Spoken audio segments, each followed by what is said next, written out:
ഈ വീഡിയോയിൽ നമ്മൾ chemistry chapter 3 periodic table and electronic കോൺഫിഗറേഷനെ കുറിച്ചിട്ടാണ് പഠിക്കാൻ പോകുന്നത്. നമ്മൾ 9th സ്റ്റാൻഡേർഡിൽ ഇലക്ട്രോണിക് കോൺഫിഗറേഷൻ എഴുതാൻ പഠിച്ചിരുന്നു. 4 ടൈപ്പ് ഓഫ് ഷെല്ലിനെ കുറിച്ച് നമ്മൾ പഠിച്ചിരുന്നു. അതുപോലെ തന്നെ അതിൽ ഉൾക്കൊള്ളിക്കുന്ന മാക്സിമം നമ്പർ ഓഫ് ഇലക്ട്രോൺ എത്രയാണ് നമ്മൾ പഠിച്ചിട്ടുണ്ടായിരുന്നു. ന്യൂക്ലിയസിന് ചുറ്റും ഇലക്ട്രോൺസ് മൂവ് ചെയ്യുന്നത് ഒരു സർക്കുലർ പാത്തിലാണ് നമ്മൾ പഠിച്ചു. അതിനെ നമ്മൾ വിളിക്കുന്ന പേരാണ് ഓർബിറ്റ് അഥവാ ഷെൽ. ഈ കാര്യങ്ങൾ ബേസിക് ആയിട്ടുള്ള കാര്യങ്ങളൊക്കെ നമ്മൾ പഠിച്ചിട്ടുണ്ട്. ഇനി നമുക്ക് ഓരോ ക്വസ്റ്റ്യൻ ആയിട്ട് നോക്കാം. അപ്പോൾ ഇവിടെ നോക്കി, the orbit electronic configuration of magnesium atom is given. അപ്പോൾ ഇവിടെ ഓർബിറ്റ് ഇലക്ട്രോണിക് കോൺഫിഗറേഷൻ മെഗ്നീഷ്യം ആറ്റത്തിൻ്റെ ഓർബിറ്റ് ഇലക്ട്രോണിക് കോൺഫിഗറേഷൻ തന്നിട്ടുണ്ട്. അപ്പോൾ ഇവൻ്റെ ഉള്ളിൽ ഇന്ന് ന്യൂക്ലിയസ് ആണ്. ഇതിന് ചുറ്റും ഒരു സർക്കുലർ പാത്തിൽ ഇലക്ട്രോൺ ഈ ന്യൂക്ലിയസിന് ചുറ്റും കറങ്ങുന്നുണ്ട്. അപ്പോൾ ഈ ഇലക്ട്രോൺ കറങ്ങുന്ന ഈ സർക്കുലർ പാത്തിനെ നമ്മൾ വിളിക്കുന്ന പേരാണ് ഓർബിറ്റ് അഥവാ ഷെൽ എന്ന് പറയുന്നത്. അപ്പോൾ ഈ ന്യൂക്ലിയസിൻ്റെ ഉള്ളിൽ എന്തൊക്കെയുണ്ട്? പ്രോട്ടോൺ ഉണ്ട്, ന്യൂട്രോൺ ഉണ്ട്, നമുക്കറിയാം. ഇനി ഈ ഇലക്ട്രോണിക് കോൺഫിഗറേഷൻ എഴുതണമെങ്കിൽ അറ്റോമിക് നമ്പർ വേണം. അറ്റോമിക് നമ്പർ അറിഞ്ഞാൽ മാത്രമേ നമുക്ക് ഇലക്ട്രോണിക് കോൺഫിഗറേഷൻ എഴുതാൻ പറ്റുള്ളൂ. അപ്പോൾ ഈ ഒരു ഫിഗർ തന്നിട്ട് ഈ മെഗ്നീഷ്യത്തിൻ്റെ അറ്റോമിക് നമ്പർക്ക് ഇതിൽ നിന്ന് കിട്ടും. എങ്ങനെയാണ്? പ്രോട്ടോണിൻ്റെ അളവ് തന്നെയായിരിക്കും അറ്റോമിക് നമ്പർ, അല്ലെങ്കിൽ ഇലക്ട്രോണിൻ്റെ അതേ നമ്പർ തന്നെയായിരിക്കും അറ്റോമിക് നമ്പർ. അപ്പോൾ atomic number is equal to the number of proton or number of electron. ഇതിൽ ഏത് തന്നാലും, ഇപ്പോൾ പ്രോട്ടോൺ തന്നിട്ടില്ല, ഇലക്ട്രോൺ മാത്രമേ ഇതിൻ്റെ പുറത്ത് നമുക്ക് എണ്ണിയെടുക്കാൻ പറ്റുന്ന രീതിയിൽ തന്നിട്ടുള്ളെങ്കിൽ അതായിരിക്കും അതിൻ്റെ അറ്റോമിക് നമ്പർ.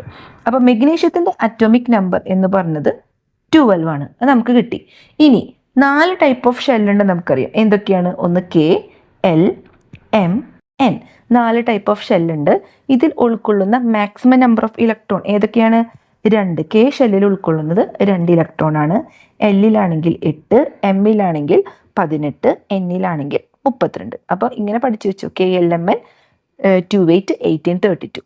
അപ്പോൾ ഇലക്ട്രോണിക് കോൺഫിഗറേഷൻ എഴുതുമ്പോൾ കണ്ട, മെഗ്നീഷ്യത്തിന് എഴുതുമ്പോൾ 2, ആദ്യത്തെ K ഷെല്ലിൽ 2, പിന്നെ 8, 12 ഉണ്ട്, മൊത്തം 12 ഉണ്ട്. അപ്പോൾ 10 കഴിഞ്ഞു, ബാക്കി എത്ര ഉണ്ട്? 2. അപ്പോൾ ഇതിൻ്റെ ഇലക്ട്രോണിക് കോൺഫിഗറേഷൻ എന്ന് പറഞ്ഞത് 2, 8, 2 ആണ്. അപ്പോൾ പരീക്ഷയ്ക്ക് ഇങ്ങനെ വേറൊരു എലമെന്റ് തന്നിട്ട് ചോദിക്കാം, ഇതിൻ്റെ ഇലക്ട്രോണിക് കോൺഫിഗറേഷൻ എഴുതാൻ പറഞ്ഞിട്ട് ചോദിക്കാം. ഇനി നോക്കിയേ, which of these orbits least energy. എനർജിയുടെ കാര്യത്തിൽ നിങ്ങൾ നോക്കിയേ, ഈ ഒരു സംഭവത്തിന് എങ്ങനെ പേര് കൊടുക്കുക? ഷെല്ലിന് പേര് കൊടുക്കുന്നത് ന്യൂക്ലിയസിൽ നിന്നാണ്. ആ ഒരു ഓർബിറ്റ് തൊട്ടാണ് പേര് കൊടുക്കുന്നത്. കണ്ട, ഈ ന്യൂക്ലിയസിന് ഫസ്റ്റ് ഓർബിറ്റ്, ന്യൂക്ലിയസിന് അടുത്തുള്ള ഓർബിറ്റിനെ നമ്മൾ K എന്ന് വിളിക്കുന്നു, രണ്ടാമത്തേനെ L എന്ന് വിളിക്കുന്നു, മൂന്നാമത്തേനെ M എന്ന് വിളിക്കുന്നു. അപ്പോൾ ന്യൂക്ലിയസിൻ്റെ ഉള്ളിൽ നിന്ന് തൊട്ട് വേണം പേര് കൊടുക്കാൻ. അപ്പോൾ ലീസ്റ്റ് എനർജി ഉള്ള ഓർബിറ്റ് ഏതാണ്? ന്യൂക്ലിയസിൻ്റെ അടുത്ത് കിടക്കുന്ന K ഷെല്ലിനാണ് ഏറ്റവും എനർജി കുറവ്. അപ്പോൾ ഏറ്റവും എനർജി കൂടുതൽ ഏതിനായിരിക്കും? ന്യൂക്ലിയസിൽ നിന്ന് അകലെ കിടക്കുന്ന, ഏറ്റവും അകലേക്ക് പോകും തോറും അവരുടെ എനർജി കൂടും. അകലെ കിടക്കുന്ന ആ ഷെല്ല്, ഏറ്റവും അകലെ കിടക്കുന്ന ഷെല്ല് അഥവാ ഓർബിറ്റ് എനർജി കൂടുതലായിരിക്കും. അതാണ് ഈ ഒരു ക്വസ്റ്റ്യൻ. കണ്ട, which orbit has the maximum energy. ഇതിൻ്റെ അടിസ്ഥാനത്തിൽ ഇവിടെ M ഷെല്ലിനായിരിക്കും മാക്സിമം എനർജി, K ഷെല്ലിനായിരിക്കും കുറവ് എനർജി. ഇനി രണ്ടാമത്തെ ക്വസ്റ്റ്യൻ നോക്കി, which orbit is farthest from the nucleus. ഏറ്റവും അകലെ കിടക്കുന്ന ഷെല്ലും ഏത് തന്നെയാണ്? M തന്നെയാണ്. അപ്പോൾ ഇത്തരം കാര്യങ്ങൾ നന്നായി പഠിച്ചിരിക്കുക. KLMN എന്ന് പറഞ്ഞ 4 ഷെല്ലുണ്ട്. ഇതിൽ ഉൾക്കൊള്ളാവുന്ന മാക്സിമം നമ്പർ ഓഫ് ഇലക്ട്രോൺ ഏതാണെന്ന് നോക്കുക. 2, 8, 18, 32 കാണാപ്പാഠം പഠിച്ചിരിക്കുക. ഇനി ഒരു ഇലക്ട്രോണിക് കോൺഫിഗറേഷൻ, ഒരു ആറ്റത്തിൻ്റെ ഇലക്ട്രോണിക് കോൺഫിഗറേഷൻ എഴുതണമെങ്കിൽ അതിൻ്റെ അറ്റോമിക് നമ്പർ അറിഞ്ഞിരിക്കണം. ഒന്നുകിൽ ഇലക്ട്രോണിൻ്റെ നമ്പർ കിട്ടിയാലും പ്രോട്ടോണിൻ്റെ നമ്പർ കിട്ടിയാലും, അല്ലെങ്കിൽ കാണാപ്പാഠം പഠിച്ചിരിക്കുക. അത് അത്രേ രക്ഷയുള്ളൂ. ഇനി ലീസ്റ്റ് എനർജി വരുന്നത് ന്യൂക്ലിയസിൻ്റെ അടുത്ത് കിടക്കുന്ന ആ ഒരു ഷെല്ലിനായിരിക്കും ഏറ്റവും കുറവ് എനർജി. ന്യൂക്ലിയസിൽ നിന്ന് അകന്നകന്ന് പോകുന്തോറും എനർജിയുടെ ആ അളവ് കൂടി വരും. ഇനി ഏറ്റവും ഫർദസ്റ്റ് ആയിട്ട് ന്യൂക്ലിയസിൽ നിന്ന് വരുന്ന ആ ഒരു ഓർബിറ്റ്, ഈ ഒരു ഫിഗറിൻ്റെ അടിസ്ഥാനത്തിൽ ആ ഒരു ഓർബിറ്റ് M ആണ്. ഇനി N വരാണെങ്കിലോ, KLM ഒരു വട്ടം കൂടി വരാണെങ്കിൽ N എന്ന് നമ്മൾ പേരിടും. 4 ഷെല്ല് നിങ്ങൾക്ക് വരുള്ളൂ. അപ്പോൾ അവിടുത്തെ ഏറ്റവും അകലെ കിടക്കുന്ന ഓർബിറ്റ് ഏതാണെന്ന് ചോദിച്ചു കഴിഞ്ഞാൽ N ആണ്. ഈ ഒരു കാര്യങ്ങൾ ഓർത്തിരിക്കുക. ഈ ഒരു പാരഗ്രാഫിൽ നമ്മൾ ആദ്യം പഠിക്കുന്നത് കുറച്ച് സയൻറ്റിസ്റ്റ് പറഞ്ഞ കാര്യങ്ങളും അതിൻ്റെ ലിമിറ്റേഷൻസ് ആണ്. ഇതിനെ അടിസ്ഥാനപ്പെടുത്തി നമ്മൾ ന്യൂ തിയറി ഇതിലേക്ക് കൊണ്ടുവരാണ്. അതാണ് ഈ പാഠത്തിൽ പഠിക്കുന്ന ഏറ്റവും വലിയ പോയിന്റ്. അപ്പോൾ ആദ്യം തന്നെ നീൽസ് ബോർ എന്ന് പറഞ്ഞ ഒരു scientist, Bohr model of atom എന്നാണ് നമ്മളതിനെ പറയുക. Orbit have definite energy and hence they are known as stationary energy level. ഈ ബോർ മോഡൽ എന്താണ് പറയുന്നത്? ഈ ന്യൂക്ലിയസിന് ചുറ്റും ഇലക്ട്രോൺ സഞ്ചരിക്കുന്നത് ഒരു സർക്കുലർ പാത്തിലായിരിക്കും. ആ സർക്കുലർ പാത്തിനെ നമ്മൾ വിളിക്കുന്ന പേരാണ് ഓർബിറ്റ് അഥവാ ഷെൽ. ഇനി ഈ ഓർബിറ്റിന് ഡെഫിനിറ്റ് ആയിട്ടുള്ള ഒരു എനർജി ഉണ്ടായിരിക്കും. അതുകൊണ്ട് തന്നെ സ്റ്റേഷനറി എനർജി ലെവൽ എന്നാണ് അത് അറിയപ്പെടുന്നത്. ആ ഒരു സർക്കുലർ ഓർബിറ്റ് എന്ത് രീതിയിലാണ് സ്റ്റേഷനറി ആയിട്ട്, അത് മൂവ് ചെയ്യണമെന്നില്ല, അതിങ്ങനെ സ്റ്റേഷനറി ആയിട്ട് നിൽക്കുന്നു. അതിലൂടെ സർക്കുലർ പാത്തിൽ ഇലക്ട്രോൺ മൂവ് ചെയ്യുന്നു. അതാണ് ഈ ഒരു നീൽസ് ബോർ എന്ന് പറഞ്ഞ സയൻറ്റിസ്റ്റ് പ്രസ്താവിക്കുന്നത്. കുറച്ച് കഴിഞ്ഞപ്പോൾ ഈ ഒരു നീൽസ് ബോറിൻ്റെ പ്രസ്താവനയ്ക്ക് കുറച്ച് ലിമിറ്റേഷൻസ് ഉണ്ടെന്ന് കണ്ടെത്തി. ഇതിന് വേണ്ടിയിട്ട് പുതിയൊരു കാര്യം ലൂയിസ് ഡി ബ്രോഗ്ലി എന്ന് പറഞ്ഞൊരു മറ്റൊരു സയൻറ്റിസ്റ്റ് കണ്ടുപിടിച്ചു, ഇലക്ട്രോണിൻ്റെ വേവ് നേച്ചർ. ഈ ഓർബിറ്റിൽ ഇലക്ട്രോൺ മൂവ് ചെയ്യുന്നത് ഒരു സർക്കുലർ പാത്തിലല്ല, അതൊരു വേവ് ലൈക്ക് സ്ട്രക്ചറിലാണ്, വേവി മോഷനിലാണ് ഇലക്ട്രോൺ മൂവ് ചെയ്യുന്നതെന്ന് ആര് കണ്ടുപിടിച്ചു? ലൂയിസ് ഡി ബ്രോഗ്ലി എന്ന് പറഞ്ഞ സയൻറ്റിസ്റ്റ് കണ്ടുപിടിച്ചു. ഇമ്പോർട്ടൻ്റ് ആണ് കേട്ടോ. നീൽസ് ബോർ എന്താണ് കണ്ടുപിടിച്ചത്? വേവ് നേച്ചർ, ഒരു ഇലക്ട്രോൺ അഥവാ ഒരു മാറ്ററിൻ്റെ വേവ് നേച്ചറാണ് ആരാണ് കണ്ടുപിടിച്ചതെന്ന് പരീക്ഷയ്ക്ക് ചോദ്യം വന്നു കഴിഞ്ഞാൽ അത് ലൂയിസ് ഡി ബ്രോഗ്ലി എന്ന് പറഞ്ഞ സയൻറ്റിസ്റ്റാണ്. ഇനി ഒരു സയൻറ്റിഫിക് കമ്മ്യൂണിറ്റി, ഒരു ഗ്രൂപ്പ് ഓഫ് സയൻറ്റിസ്റ്റ് കുറച്ച് നാളുകൾക്ക് ശേഷം ഈ ഇലക്ട്രോണ് വേവ് നേച്ചർ മാത്രമല്ല പാർട്ടിക്കിൾ നേച്ചറും കൂടി ഉണ്ടെന്ന് കണ്ടുപിടിച്ചു. അപ്പോൾ ഇലക്ട്രോണ് രണ്ട് നേച്ചർ നമുക്ക് കിട്ടി. ഒന്ന് വേവ് നേച്ചർ, ആര് കണ്ടുപിടിച്ചു? ലൂയിസ് ഡി ബ്രോഗ്ലി എന്ന് പറഞ്ഞ സയൻറ്റിസ്റ്റ്. ഇനി പാർട്ടിക്കിൾ നേച്ചർ, അതൊരു സയൻറ്റിഫിക് കമ്മ്യൂണിറ്റിയാണ് കണ്ടുപിടിച്ചത്. അപ്പോൾ ആ രണ്ട് നേച്ചർ ഉള്ളത് കൊണ്ട് ഇലക്ട്രോണ് ഡ്യുവൽ നേച്ചർ എന്ന് പറഞ്ഞൊരു തീം വന്നു. ഡ്യുവൽ എന്ന് പറഞ്ഞാൽ രണ്ട്, പാർട്ടിക്കിൾ നേച്ചറുണ്ട്, വേവ് നേച്ചറുണ്ട്. ഇനി കുറച്ച് കഴിഞ്ഞപ്പോൾ ഹെയ്ൻസ്ബർഗ് അൺസർട്ടിനിറ്റി പ്രിൻസിപ്പിൾ, അതായത് ഹെയ്ൻസ്ബർഗ് എന്ന് പറഞ്ഞ ഒരു സയൻറ്റിസ്റ്റ് അൺസർട്ടിനിറ്റി പ്രിൻസിപ്പിൾ കൊണ്ടുവന്നു. അതിനെ നമ്മൾ വിളിക്കുന്ന പേരാണ് ഹെയ്ൻസ്ബർഗ്സ് അൺസർട്ടിനിറ്റി പ്രിൻസിപ്പിൾ. എന്താണ് പറഞ്ഞത്? It is impossible to determine simultaneously the exact position and exact velocity of a fast moving subatomic particle like electron. അതായത് ഇലക്ട്രോൺ ഓർബിറ്റിന് ഉള്ളിൽ വളരെ ഫാസ്റ്റായിട്ടാണ് മൂവ് ചെയ്യുന്നത്. അപ്പോൾ ഫാസ്റ്റായിട്ട് മൂവ് ചെയ്യുമ്പോൾ അതിൻ്റെ എക്സാക്ട് പൊസിഷനോ അഥവാ എക്സാക്ട് വെലോസിറ്റിയോ നമുക്ക് കണ്ടുപിടിക്കാൻ സാധിക്കില്ല എന്നാണ് ഹെയ്ൻസ്ബർഗ് അൺസർട്ടിനിറ്റി പ്രിൻസിപ്പിൾ പറയുന്നത്. അപ്പോൾ ഈ മൂന്ന് കാര്യങ്ങളുടെ അടിസ്ഥാനത്തിൽ ബോർസ് മോഡൽ ഓഫ് ആറ്റം തെറ്റാണെന്ന് ഇവർ തെളിയിച്ചു. മൂന്ന് കാര്യങ്ങൾ ഏതൊക്കെയാണ്? ഒന്ന് particle dual nature, particle wave dual nature എന്ന് പറയുമ്പോൾ വേവ് നേച്ചർ കണ്ടുപിടിച്ചത് ലൂയിസ് ഡി ബ്രോഗ്ലി, അവിടെ തെളിയിച്ചു. പാർട്ടിക്കിൾ നേച്ചർ സയൻറ്റിഫിക് കമ്മ്യൂണിറ്റിയുടെ വക. അതുപോലെ തന്നെ അൺസർട്ടിനിറ്റി പ്രിൻസിപ്പിളും ഹെയ്ൻസ്ബർഗ് അൺസർട്ടിനിറ്റി പ്രിൻസിപ്പിൾ അനുസരിച്ച് electron cannot be considered merely as A particle moving along an orbit. അപ്പോൾ അതൊരു പാർട്ടിക്കിളായിട്ട് ഇലക്ട്രോൺ എന്ന് പറഞ്ഞത് ഒരു ഓർബിറ്റിന് ചുറ്റും വെറുതെ കറങ്ങുകയാണ് എന്ന പ്രസ്താവന ഇവരിവിടെ തെറ്റാണെന്ന് തെളിയിച്ചു. ആരൊക്കെ? ഈ മൂന്നാൾക്കാർ നീൽസ് ബോറിൻ്റെ വാദം തെറ്റാണെന്ന് തെളിയിച്ചു. ഇതിനടിസ്ഥാനപ്പെടുത്തി പുതിയൊരു തിയറി നമ്മൾ കൊണ്ടുവന്നു. അത് നമുക്ക് നോക്കാം. ആ ഒരു തിയറിയാണ് according to the quantum mechanical model. ഈ എല്ലാ തിയറിനെയും മാറ്റി നിർത്തിക്കൊണ്ട് പുതിയൊരു തിയറി നമുക്ക് കിട്ടി. Quantum mechanical model of atom, there are region around the nucleus where there is maximum probability of finding the electron.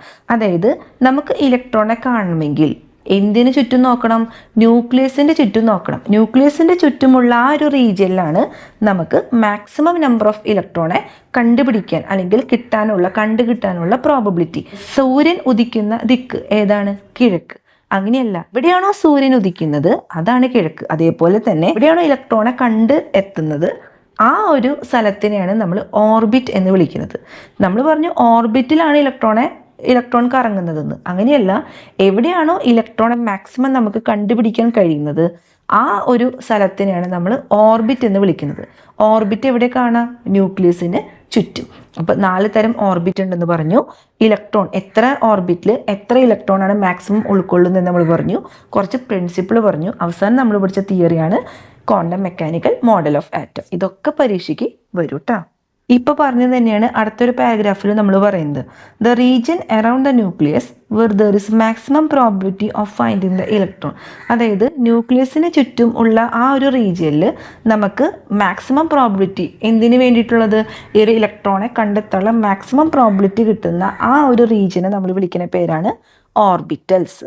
ഇനി the numbers which are use to describe the Characteristics of orbitals and electron based on quantum mechanical model of atom are called quantum numbers. അതായത് ഈ ഓർബിറ്റൽസിൻ്റെയും അതിലുള്ള ഇലക്ട്രോണിൻ്റെയും characteristics നമ്മൾ കുറച്ച് numbers വെച്ചിട്ടാണ് denote ചെയ്യുന്നത്. എന്തിൻ്റെ അടിസ്ഥാനത്തിൽ? നമ്മൾ പുതിയൊരു തിയറി പഠിച്ചിട്ടുണ്ടായിരുന്നു, quantum mechanical model of atom എന്ന് പറഞ്ഞ തിയറിയുടെ അടിസ്ഥാനത്തിൽ ഓർബിറ്റൽസിൻ്റെയും ഇലക്ട്രോണിൻ്റെയും ക്യാരക്ടറിസ്റ്റിക്സ് നമ്മൾ കുറച്ച് നമ്പേഴ്സ് വെച്ചിട്ടാണ് ഡിനോട്ട് ചെയ്യുക. ആ നമ്പേഴ്സിനെ വിളിക്കുന്ന പേരാണ് ക്വാണ്ടം നമ്പേഴ്സ്. ആദ്യത്തെ ക്വാണ്ടം നമ്പർ ആണ് principal quantum number which is denoted by the letter small letter n. ഇത് എന്തിനെ റെപ്രസെൻ്റ് ചെയ്യുന്നത്? ഷെല്ലിനെ റെപ്രസെൻ്റ് ചെയ്യാനോ അല്ലെങ്കിൽ പ്രിൻസിപ്പൽ എനർജി ലെവൽ, ഷെൽ അഥവാ ഓർബിറ്റിൻ്റെ വേറൊരു പേരാണ് പ്രിൻസിപ്പൽ എനർജി ലെവൽ. ഇതിനെ ഡിനോട്ട് ചെയ്യാൻ വേണ്ടിയിട്ടാണ് നമ്മൾ ഈ പ്രിൻസിപ്പൽ ക്വാണ്ടം നമ്പർ യൂസ് ചെയ്യുന്നത്. അപ്പോൾ പ്രിൻസിപ്പൽ ക്വാണ്ടം നമ്പർ എന്ന് പറയുമ്പോൾ ഷെല്ലിനെയാണ് റെപ്രസെൻ്റ് ചെയ്യുന്നത്. നമ്മൾ പറഞ്ഞു, നമ്മൾ എത്ര ടൈപ്പ് ഷെല്ല് പഠിച്ചു? 4 type, K, L, M, N. അപ്പോൾ പ്രിൻസിപ്പൽ ക്വാണ്ടം നമ്പർ എന്ന് പറയുമ്പോൾ K എന്ന് പറയുന്നത് ഫസ്റ്റ് ഷെല്ലായതുകൊണ്ട് ഫസ്റ്റ് ന്യൂക്ലിയസ് തൊട്ട് തുടങ്ങുകയാണെങ്കിൽ ന്യൂക്ലിയസിൻ്റെ ചുറ്റുള്ള ആദ്യത്തെ ഷെല്ലാണ് K. അപ്പോൾ ആദ്യത്തെ 1 to L എന്ന് പറയുമ്പോൾ രണ്ടാമത്തെ, M എന്ന് പറയുമ്പോൾ മൂന്നാമത്തെ, N എന്ന് പറയുമ്പോൾ നാലാമത്തെ. ഇങ്ങനെയാണ് ഇത് പഠിക്കേണ്ടത്. അടുത്ത് നമ്മൾ പഠിക്കുന്നത് അസിമൂത്തൽ ക്വാണ്ടം നമ്പർ. ഈ azimuthal quantum number small letter L വെച്ചിട്ടാണ് നമ്മൾ ഡിനോട്ട് ചെയ്യുന്നത്. Azimuthal quantum number defines the 3-dimensional shape of the orbital. ഒരു ഓർബിറ്റലിൻ്റെ 3-dimensional ഷേപ്പ് റെപ്രസെൻ്റ് ചെയ്യാൻ നമ്മൾ ഉപയോഗിക്കുന്ന ക്വാണ്ടം നമ്പറാണ് അസിമൂത്തൽ ക്വാണ്ടം നമ്പർ. ഒരു പോയിന്റും കൂടി ഉണ്ട്, azimuthal quantum number is also used to represent the subshell. Important ആണ് കേട്ടോ. സബ്ഷെൽ റെപ്രസെൻ്റ് ചെയ്യാൻ നമ്മൾ ഉപയോഗിക്കുന്ന ക്വാണ്ടം നമ്പർ ഏതാണെന്ന് ചോദിച്ചു കഴിഞ്ഞാൽ അസിമൂത്തൽ ക്വാണ്ടം നമ്പർ. മുമ്പത്തെ പ്രിൻസിപ്പൽ ക്വാണ്ടം നമ്പർ നമ്മൾ എന്തിനാണ് യൂസ് ചെയ്യുന്നത്? അത് ഷെല്ലിനെ റെപ്രസെൻ്റ് ചെയ്യാൻ, K, L, M, N എന്ന് പറഞ്ഞ ഷെല്ലിനെ റെപ്രസെൻ്റ് ചെയ്യാൻ നമ്മൾ ഉപയോഗിക്കുന്നെങ്കിൽ അസിമൂത്തൽ ക്വാണ്ടം നമ്പർ സബ്ഷെല്ലിനെ റെപ്രസെൻ്റ് ചെയ്യാൻ വേണ്ടി നമ്മൾ ഉപയോഗിക്കുന്നതാണ്. 4 ടൈപ്പ് സബ്ഷെല്ലുണ്ട്, S, P, T, F. അപ്പോൾ സബ്ഷെല്ല് 4 നമ്മൾ പറഞ്ഞു, SPDF. S എന്ന് പറഞ്ഞാൽ ഷാർപ്പ്, P എന്ന് പറഞ്ഞാൽ പ്രിൻസിപ്പൽ, D എന്ന് പറഞ്ഞാൽ ഡിഫ്യൂസ്, F എന്ന് പറഞ്ഞാൽ ഫണ്ടമെൻ്റൽ. ഇനി ഈ ഓരോ സബ്ഷെല്ലിനും എത്ര ഓർബിറ്റൽസ് വീതം ഉണ്ടെന്ന് ചോദിച്ചു കഴിഞ്ഞാൽ എസ്സിനുള്ളത് ഒരു ഓർബിറ്റലാണ്. ആ ഓർബിറ്റലിൻ്റെ ഷേപ്പ് എന്ന് പറഞ്ഞത് സ്പെറിക്കൽ ഷേപ്പ് ആയിരിക്കും. ഇനി P എന്ന് പറഞ്ഞ സബ്ഷെല്ലിന് എത്ര ഓർബിറ്റൽസ് ഉണ്ട്? 3 ഓർബിറ്റൽസ് ആണ്. അതിൻ്റെ ഷേപ്പ് എന്ന് പറഞ്ഞത് ഡംബൽ ഷേപ്പ്. കണ്ട, ഇതാണ് ഡംബൽ ഷേപ്പ്. ഇനി D എന്ന് പറഞ്ഞ സബ്ഷെല്ലിന് 5 ഓർബിറ്റലുണ്ട്. F എന്ന് പറഞ്ഞ സബ്ഷെല്ലിന് 7 ഓർബിറ്റലുണ്ട്. അപ്പോൾ ഒരു സബ്ഷെല്ലിന് എത്ര ഓർബിറ്റൽസ് ഉണ്ടെന്ന് പഠിച്ചിരിക്കുക, അതിൻ്റെ ഷേപ്പ് പഠിച്ചിരിക്കുക. എസ്സിന് സ്പെറിക്കൽ ഷേപ്പാണെങ്കിൽ പിക്ക് വരുന്നത് ഡംബൽ ഷേപ്പാണ്, ഡിക്കും എഫിനും കോംപ്ലക്സ് ഷേപ്പാണ് ഉള്ളത്. അപ്പോൾ ഡംബൽ ഷേപ്പുള്ള സബ്ഷെല്ല് അല്ലെങ്കിൽ ഏതാന്ന് ചോദിച്ചു കഴിഞ്ഞാൽ അത് പി ആണ്. ഒറ്റ നോട്ടത്തിൽ പറയണം, അത് പി ആണ്. സ്പെറിക്കൽ ഷേപ്പുള്ള ഓർബിറ്റുള്ള സബ്ഷെൽ ഏതാന്ന് ചോദിച്ചു കഴിഞ്ഞാൽ എസ് ആയിരിക്കും. അപ്പോൾ എങ്ങനെ ക്വസ്റ്റ്യൻസ് വന്നാലും ആൻസർ ചെയ്യാൻ പറ്റും. ഇനി വാല്യൂ ഓഫ് എൽ, എല്ലിൻ്റെ വാല്യൂ നമ്മൾ എങ്ങനെ കണ്ടുപിടിക്കുക? n-1 ചെയ്താൽ മതി. n എന്ന് പറഞ്ഞത് പ്രിൻസിപ്പൽ ക്വാണ്ടം നമ്പറാണ്. അപ്പോൾ KLMN. അപ്പോൾ അതിൻ്റെ വാല്യൂ നമുക്ക് എന്നിൽ നമുക്ക് കാണാമല്ലോ. അപ്പോൾ n കിട്ടി കഴിഞ്ഞ് കഴിഞ്ഞാൽ L കണ്ടുപിടിക്കാൻ എളുപ്പമായി. ഒരു ഫിഗർ നോക്കിയേ. പ്രിൻസിപ്പൽ ക്വാണ്ടം നമ്പർ എന്ന് പറയുമ്പോൾ നമുക്കറിയാം അത് ഷെല്ലിനെയോ അഥവാ പ്രിൻസിപ്പൽ എനർജി ലെവലിനെയോ റെപ്രസെൻ്റ് ചെയ്യുന്നതാണ്. അപ്പോൾ നമ്മൾ പേര് കൊടുത്തു 1, 2, 3, 4. അപ്പോൾ ഇതിൽ ഷെല്ല് KLMN നമ്മൾ നേരത്തെ പഠിച്ച അതേ സംഭവമാണ് ഇവിടെ പഠിക്കുന്നത്. ഇനി സബ് ഷെല്ലിൽ നോക്കിയേ, K ഷെല്ലിൽ എത്ര സബ് ഷെൽ ഉണ്ടായിരിക്കും? ഒരു സബ് ഷെൽ ഉണ്ടായിരിക്കുള്ളൂ. Lലാണെങ്കിൽ 2 എസും പിയും, എമ്മിലാണെങ്കിൽ 3 SPD, ഇനി Nലാണെങ്കിൽ 4 SPDF. അപ്പോൾ ആ ഒരു കാര്യം ഇവിടെ കഴിഞ്ഞു. ഇനി L കണ്ടുപിടിക്കാൻ പറഞ്ഞു കഴിഞ്ഞാൽ നിങ്ങൾ 0, 1, 2, 3 SPDF ഈ ഒരു ഫോർമുല നിങ്ങൾ പഠിച്ചു വയ്ക്കുക. അപ്പോൾ എസ്സിന് നിങ്ങൾക്ക് 0 കിട്ടി. കണ്ട, ഇവിടെ എസ്സിന് 0, പിയുടെ വാല്യൂ 1, ഡിയുടെ വാല്യൂ കണ്ട 2, എഫിന്റെ വാല്യൂ 3. അപ്പോൾ ഈ ഒരു ഫോർമുല പഠിച്ചു വെച്ചാൽ എല്ലിന്റെ ഈസി ആയിട്ട് നമുക്ക് ചെയ്യാം. ഇനി ഇതൊരു എന്താ പറയുക, ഫോർമുല ഉപയോഗിച്ച് ചെയ്യണമെന്നൊന്നുമില്ല. എല്ലിന്റെ വാല്യൂ ഇങ്ങോട്ട് കാണാപ്പാടം പഠിച്ചു വെക്കുക. ഈ അസിമുത്തൽ ക്വാണ്ടം നമ്പറിനെ റെപ്രസെന്റ് ചെയ്യുന്ന ആ ഒരു സ്മോൾ ലെറ്റർ L വെച്ചിട്ടാണ്. അത് അസിമുത്തൽ ക്വാണ്ടം നമ്പർ എന്ന് പറഞ്ഞു കഴിഞ്ഞാൽ സബ്ഷെല്ലിനെ ഡിനോട്ട് ചെയ്യുന്ന ക്വാണ്ടം നമ്പറാണ് നമ്മൾ പറഞ്ഞു. അപ്പോൾ ആ സബ്ഷെൽ SPDF അങ്ങോട്ട് എഴുതാം. 0 തൊട്ട് 3 വരെ വാല്യൂ ഇട്ട് കൊടുക്കുക. അപ്പോൾ എസിന്റെ വാല്യൂ 0, പിയുടെ വാല്യൂ 1, ഡിയുടെ വാല്യൂ 2, എഫിന്റെ വാല്യൂ 3. ഇതെങ്ങനെ കിട്ടും? n1 ആവുമ്പോൾ L എന്ന് പറയുന്നത് 0 ആയിരിക്കും. അതെങ്ങനെ കണ്ടുപിടിക്കും? നമുക്കറിയാം n-1 എന്ന് പറഞ്ഞ ഫോർമുല. അപ്പൊ n-1 എന്ന് പറഞ്ഞ ഫോർമുലയില് n1 ആവുമ്പോൾ 1 - 1 0 കിട്ടി. ഇനി n-1ല് 2 വരാണെങ്കിൽ എന്ത് വരും? 2 - 1 1 കിട്ടി. അങ്ങനെയാണ് ഈ ഒരു സംഭവം കിട്ടുന്നത്. അപ്പൊ n-1 എന്ന് പറഞ്ഞ ഫോർമുല എടുക്കാണ്ട് തന്നെ നമുക്ക് L എന്ന് പറഞ്ഞ ആ ഒരു അസിമുത്തൽ ക്വാണ്ടം നമ്പറിന്റെ വാല്യൂ കറക്റ്റ് ആയിട്ട് ഈ ഒരു ഫോർമുലയിൽ നിന്ന് കിട്ടും. അപ്പൊ ഇതങ്ങോട്ട് പഠിച്ചു വെച്ചാൽ മതി. അത് നമ്മൾ പഠിക്കാൻ പോകുന്നത് എന്താണ് magnetic quantum number. Magnetic quantum number നമ്മൾ റെപ്രസെന്റ് ചെയ്യുന്നത് സ്മോൾ ലെറ്റർ m വെച്ചിട്ടാണ്. മാഗ്നറ്റിക് ക്വാണ്ടം നമ്പർ എങ്ങനെ റെപ്രസെന്റ് ചെയ്യുന്നു? അതായത് ഓർബിറ്റൽസിന്റെ ഓറിയന്റേഷനിലുള്ള വ്യത്യാസം, അതായത് ഓർബിറ്റൽസിന്റെ ആ ഒരു ഘടന എങ്ങനെയാണ്, അതിന്റെ ഡിഫറൻസ് എങ്ങനെയാണ്, ആ ഒരു കാര്യത്തിനെയാണ് ഈ മാഗ്നറ്റിക് ക്വാണ്ടം നമ്പർ റെപ്രസെന്റ് ചെയ്യുന്നത്. ഇത് കണ്ടുപിടിക്കാൻ 2l+1 എന്ന് പറഞ്ഞ ആ ഒരു ഫോർമുലയാണ് നമ്മൾ ഉപയോഗിക്കേണ്ടത്. അപ്പോൾ നമ്മൾ നേരത്തെ പറഞ്ഞിരുന്നു SPDF എന്ന് പറഞ്ഞ ആ ഒരു കാര്യം എഴുതിയിട്ട് L കണ്ടുപിടിക്കാൻ വേണ്ടി ഫോർമുല ഉപയോഗിക്കേണ്ട 0 1 2 3 എന്ന നമ്പർ കൊടുത്താൽ മതി. സോ എസ്സിൽ ഉള്ള ഓറിയന്റേഷൻ കണ്ടുപിടിക്കാൻ 2l+1 എന്ന് പറഞ്ഞ ആ ഒരു ഫോർമുലയിൽ L 0 എന്ന് നമുക്കറിയാം അല്ലെ, എസിന്റെ ഈ ഒരു വാല്യൂ 0 ആണ്. സോ 2 × 0+1 എന്ന് പറയുമ്പോൾ 0+1 ബോർഡ് മാസ് അനുസരിച്ചിട്ട് ആദ്യം മൾട്ടിപ്ലൈ ചെയ്തതിന് ശേഷം മാത്രമേ ആഡ് ചെയ്യാൻ പാടുള്ളൂ. അപ്പോൾ 1 കിട്ടി. അപ്പോൾ എസ് ഓർബിറ്റലിന് ഒരു ഓറിയന്റേഷൻ ആണ് ഇവിടെ ഉള്ളത്. പിയുടെ ആണെങ്കിലോ L എന്ന് പറയുന്നത് 1 ആണ്, പി എന്ന് പറയുന്നത് 1 വാല്യൂ ആണ് കൊടുത്തേക്കുന്നത് നമ്മൾ. അപ്പോൾ 2 × 1+1 അതായത് 2+1 3 ഓറിയന്റേഷൻ ആണ് വരുന്നത്. ഇനി ഡി ആണെങ്കിലോ 5 ഓറിയന്റേഷൻ വരുന്നു, എഫിനാണെങ്കിൽ 7 ഓറിയന്റേഷൻ വരുന്നു. അങ്ങനെയാണ് ഈ മാഗ്നറ്റിക് ക്വാണ്ടം നമ്പർ കണ്ടുപിടിക്കുന്നത്. ഇപ്പൊ നമ്മൾ നേരത്തെ പറഞ്ഞ കാര്യങ്ങൾ തന്നെയാണ് ഈ ഒരു പാരഗ്രാഫിൽ കൊടുത്തിരിക്കുന്നത്. ഇപ്പൊ എസിനാണെങ്കിൽ ഒരു ഓറിയന്റേഷൻ ആണെങ്കിൽ പിക്ക് 3 ഡിഫറെന്റ് ഓറിയന്റേഷൻ ആണ് പി ഓർബിറ്റൽസിന് വരുന്നത്. അതുപോലെ തന്നെ ഡിക്ക് ആണെങ്കിൽ 5 ഡി ഓർബിറ്റൽസിന് 5 ഡിഫറെന്റ് ഓറിയന്റേഷൻ വരുന്നുണ്ട്. എഫ് ഓർബിറ്റലിനാണെങ്കിൽ 7 ഡിഫറെന്റ് ഓറിയന്റേഷൻ വരുന്നുണ്ട്. നമ്മൾ നേരത്തെ പറഞ്ഞ അതേ കാര്യങ്ങൾ തന്നെയാണ് ഈ പാരഗ്രാഫിലും കൊടുത്തിരിക്കുന്നത്. ഇനി ഈ ഒരു ബോക്സ് നോക്കിയേ, പ്രിൻസിപ്പൽ ക്വാണ്ടം നമ്പർ റെപ്രസെന്റ് ചെയ്യുന്നത് n വെച്ചിട്ടാണ്. 1 2 3 4 എന്ന് റെപ്രസെന്റ് ചെയ്തു. ഷെല്ല് നമ്മൾ റെപ്രസെന്റ് ചെയ്തു KLMN. അപ്പൊ ഷെല്ലും റെപ്രസെന്റ് ചെയ്ത് കഴിഞ്ഞു. ഈ കെയിലുള്ള സബ് ഷെൽ എത്രയാണ്? ഒരെണ്ണം നമുക്കറിയാം, 1. അത് ഈ പ്രിൻസിപ്പൽ ക്വാണ്ടം നമ്പർ വെച്ചിട്ട് തന്നെയാണ്. 2 എണ്ണം ആയതുകൊണ്ട് SP, 3 എണ്ണം ആയതുകൊണ്ട് SPD, 4 എണ്ണം ആണെങ്കിൽ SPDF. നന്നായിട്ട് പഠിച്ചിരിക്കേണ്ട ഈ കാര്യങ്ങൾ. നമ്പർ ഓഫ് ഓർബിറ്റൽസ് നമ്മൾ നേരത്തെ പഠിച്ചിട്ടുണ്ടായിരുന്നു. എസിന് ഒരു ഓർബിറ്റൽസേ ഉള്ളൂ. പിക്ക് ആണെങ്കിൽ 3, ഡിക്ക് ആണെങ്കിൽ 5, എഫിനാണെങ്കിൽ 7. അങ്ങനെ നമ്മൾ നമ്പർ ഓഫ് ഓർബിറ്റൽസ് അല്ലെങ്കിൽ n² വെച്ചിട്ട് നമുക്ക് കിട്ടും. n² വെച്ചിട്ട് എങ്ങനെ കിട്ടാം? n എന്ന് പറയുന്നത് പ്രിൻസിപ്പൽ ക്വാണ്ടം നമ്പർ ആണ്.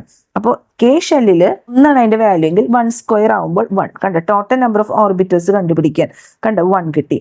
ഇനി എൽ ഷെല്ലിലുള്ള ടോട്ടൽ നമ്പർ ഓഫ് ഓർബിറ്റ് കാണുകയാണെങ്കിൽ 2² 4 കിട്ടും, 3² 9 കിട്ടും, 4² 16.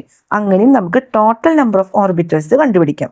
അപ്പോൾ നമ്മൾ പ്രിൻസിപ്പൽ ക്വാണ്ടം നമ്പർ എഴുതി, ഷെൽ എഴുതി, സബ് ഷെൽ എഴുതി, നമ്പർ ഓഫ് ഓർബിറ്റൽസ് അത് കാണപ്പെടാൻ പഠിക്കേണ്ടതാണ്. ടോട്ടൽ നമ്പർ ഓഫ് ഓർബിറ്റൽസ് ഒന്നിനെ കൂട്ടി നോക്കുക, അല്ലെങ്കിൽ n² എന്ന് പറഞ്ഞ ഈ ഒരു ഫോർമുല വെച്ചിട്ട് എഴുതാം. ഇനി 2n² കണ്ട ഇവിടെ വേറൊരു സംഭവം കൊടുത്തിട്ടുണ്ട്. 2n² എന്ന് പറഞ്ഞത് നമ്മൾ നേരത്തെ പറഞ്ഞിട്ടുണ്ടായിരുന്നു മാക്സിമം നമ്പർ ഓഫ് ഇലക്ട്രോൺ, ഓരോ ഷെല്ലിലുള്ള മാക്സിമം നമ്പർ ഓഫ് ഇലക്ട്രോൺ നമ്മൾ ആദ്യം ഈ പാഠത്തിന്റെ ആദ്യം പറഞ്ഞിട്ടുണ്ടായിരുന്നു. ഒന്നുകിൽ 2n² എന്ന് പറഞ്ഞ ഫോർമുലയിൽ സബ്സ്റ്റിറ്റ്യൂട്ട് ഇത് ചെയ്യുക, അല്ലെങ്കിൽ കാണാപ്പാഠം പഠിച്ചിരിക്കുക. KLMN 4 ഷെല്ലിനെ കുറിച്ച് പഠിക്കുന്നുള്ളൂ.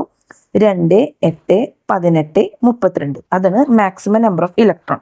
ഇപ്പൊ കെയിലാണെങ്കിൽ 2n² വെച്ച് ചെയ്യുകയാണെങ്കിൽ ഇവിടെ n-ന്റെ സ്ഥാനത്ത് 1 ഇട്ട് കൊടുത്തു അല്ലെ. കെയില് പ്രിൻസിപ്പൽ ക്വാണ്ടം നമ്പർ എന്ന് പറഞ്ഞത് 1 ആണ്. So 2 × 1² that is 2. കണ്ട കെയില് ഉൾക്കൊള്ളുന്ന മാക്സിമം നമ്പർ ഓഫ് ഇലക്ട്രോൺ എന്ന് പറഞ്ഞത് 2 ആണ്. ഇനി എല്ലിന്റെ കാര്യത്തിൽ നോക്കി 2 × 2². എല്ലിന്റെ കാര്യത്തിൽ കണ്ട 2 × 4 അതായത് 8. കണ്ട 8 ആണ് അവിടുത്തെ മാക്സിമം നമ്പർ ഓഫ് ഇലക്ട്രോൺ. അതേപോലെ തന്നെയാണ് m അല്ലെങ്കിൽ n. ഇത് പരീക്ഷയ്ക്ക് 2n² വെച്ച് ചെയ്യാൻ നിൽക്കണ്ട, പരീക്ഷയ്ക്ക് നേരം പോവും. 2 8 18 32 ഷെല്ലിലുള്ള മാക്സിമം നമ്പർ ഓഫ് ഇലക്ട്രോണിന്റെ എണ്ണം അതേപോലെ പഠിച്ചിരിക്കും.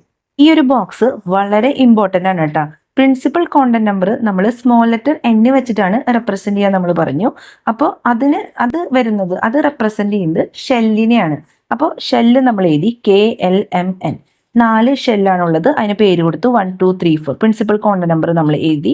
അതേപോലെ തന്നെ ഈ ഷെല്ലിൽ ഉൾക്കൊള്ളാവുന്ന maximum number of electron 2n² വെച്ചിട്ട് ഒന്നേ കണ്ടുപിടിക്കാൻ നിൽക്കണ്ട, കാണാപ്പാടം പഠിച്ചിരിക്കുക. 2 8 18 32. അപ്പൊ അതവിടെ കഴിഞ്ഞു. ഇനി എല്ലിന്റെ വാല്യൂ നമ്മൾ മുമ്പേ പഠിച്ചിട്ടുണ്ടായിരുന്നു, SPDF 0 1 2 3 എന്ന് പറഞ്ഞിട്ട് പഠിക്കാൻ ഞാൻ പറഞ്ഞിട്ടുണ്ടായിരുന്നു. ഇനി സബ്ഷെൽ, കെയിൽ ഉൾക്കൊള്ളാവുന്ന ഒറ്റ സബ്ഷെല്ലുള്ളൂ എസ് ആണ്. എല്ലിലാണെങ്കിൽ എസും പിയും, എമ്മിലാണെങ്കിൽ SPD, എന്നിലാണെങ്കിൽ SPDF. അപ്പൊ അത് കഴിഞ്ഞു. നമ്പർ ഓഫ് ഓർബിറ്റൽസ് കാണാപ്പാടം പഠിക്കാൻ പറഞ്ഞിട്ടുണ്ടായിരുന്നു. എസ്സിൽ ഒരെണ്ണേ ഉള്ളൂ, അതേപോലെ പിയിൽ 3 എണ്ണം, ഡിയിൽ 5 എണ്ണം, എഫിൽ 7 എണ്ണം. അതങ്ങനെ നമുക്ക് എഴുതി പോവാം. ഇനി maximum number of electron which include in the subshell 2n² പോലെ തന്നെ വേറൊരു ഫോർമുല ഇവിടെ ഉണ്ട്. ഏതാണ്? കണ്ട, 2n² പോലെ തന്നെ വേറൊരു ഫോർമുല കണ്ട, 2 × 2l + 1 എന്ന് പറഞ്ഞൊരു ഫോർമുല വെച്ചിട്ടും സബ്ഷെല്ലുള്ള ഇലക്ട്രോണിന്റെ അളവ്, എത്ര മാക്സിമം ഇലക്ട്രോൺ അതിൽ ഉൾക്കൊള്ളുന്നു എന്നൊരു നമ്പർ നമുക്ക് കിട്ടും. അതിനൊന്നും നിൽക്കണ്ട. SPDF എന്ന് പറഞ്ഞ KLMN എന്ന് പറഞ്ഞ് നമ്മൾ പഠിച്ച പോലെ തന്നെ SPDF എന്ന് പറഞ്ഞ ആ ഒരു സംഭവം എഴുതാം. മാക്സിമം നമ്പർ ഓഫ് ഇലക്ട്രോൺ എന്ന് പറയുന്നത് 2 6 10 14. അതായത് KLMNൽ 2 8 18 32 ആണ് ഷെല്ലിൽ ഉൾക്കൊള്ളാവുന്ന മാക്സിമം നമ്പർ ഓഫ് ഇലക്ട്രോൺ എങ്കിൽ SPDFൽ 2 6 10 14 എന്ന് പറഞ്ഞ ആ ഒരു സംഖ്യയും കൂടി പഠിച്ചിരിക്കുക. അങ്ങോട്ടും ഇങ്ങോട്ടും മാറിപ്പോകരുത്. നിങ്ങൾക്ക് ഈ വീഡിയോ ഇഷ്ടപ്പെട്ടാൽ ലൈക്ക് ചെയ്യാനും സബ്സ്ക്രൈബ് ചെയ്യാനും മറക്കരുത്. മാക്സിമം നിങ്ങളെല്ലാവരും നിങ്ങളുടെ ഫ്രണ്ട്സിലേക്കൊക്കെ ഈ വീഡിയോ ഷെയർ ചെയ്യണേ.